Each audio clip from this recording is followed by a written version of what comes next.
having briefly worked as a color commentator for Tony Condello's 4 West Wrestling Oh, Alliance. my God. I remember Tony Condello, though. He was a classic fucking old-time Canadian wrestling promoter. Anyway, go ahead. In Winnipeg in 1986, I've always been curious if there were any announcers or commentators you would have liked to have worked with, but never had the opportunity to. I kind of like the idea of you are trying to crack up Marty O'Neill in the AWA or Dick Lane out in LA if you were around 20 years earlier, or Steve Stack in San Antonio. Steve Stack in San Antonio. Well, yeah, I mean, Dick Lane, more actually for roller derby than for wrestling, because while we did not obviously in the late 60s, early 70s get the Los Angeles wrestling program in Louisville, Kentucky, we got roller derby. And there's Dick Lane. Whoa, Nelly. So if I, knew at that point in time that he was also a wrestling announcer, yes. And in later years, I would love to have worked for him but actually because I got a kick out of him. I never got to see any of his wrestling work. That was before videotape. As some of the, Gene Okerlund, when he was really, before everybody knew about Gene Okerlund, how can I say that? You know what I'm saying, Brian. Before he became a caricature because he had to be Mean Gene all the time. He was so witty and quick and sharp just when he was one of the announcers in the AWA, but he was still Gene. Before he knew about Gene Okerlund, yeah. Yeah, there you go. Before he, that would have been great.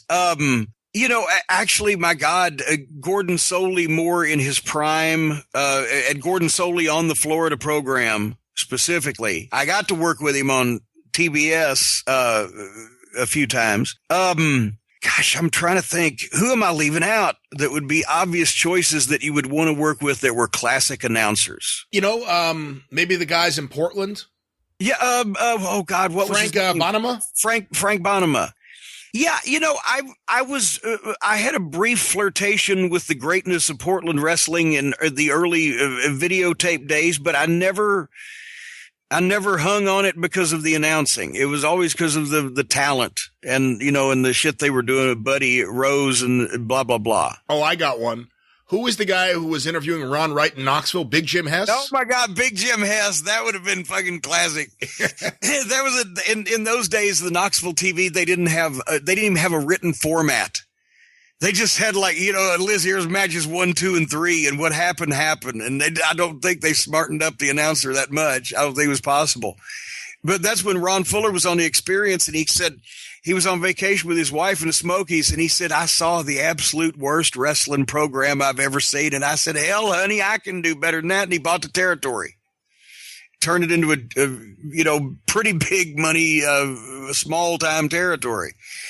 Anyway, actually that's the thing. Each announcer that the individual different territories had, if you grew up with them, they were the greatest of all time. And then the people you got to see, like Gordon Soley because of the cable, and then Jim Ross because he was so good.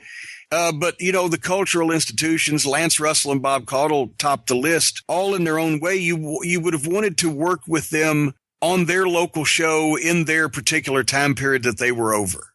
As I am talking to you about this, I'm thinking about, and I never thought about this, the impressive list of people you did work with. So Lance Russell, Dave Brown, Bill Watts, Boyd Pierce, Jim Ross, Reeser Bowden, Paul Bosch, Peter Burkholz, Bill Mercer, Mark Lawrence. I guess if we go back to Georgia, you worked with Freddie Miller. Well, yeah, and the first time I worked with Gordon, Michael St. John.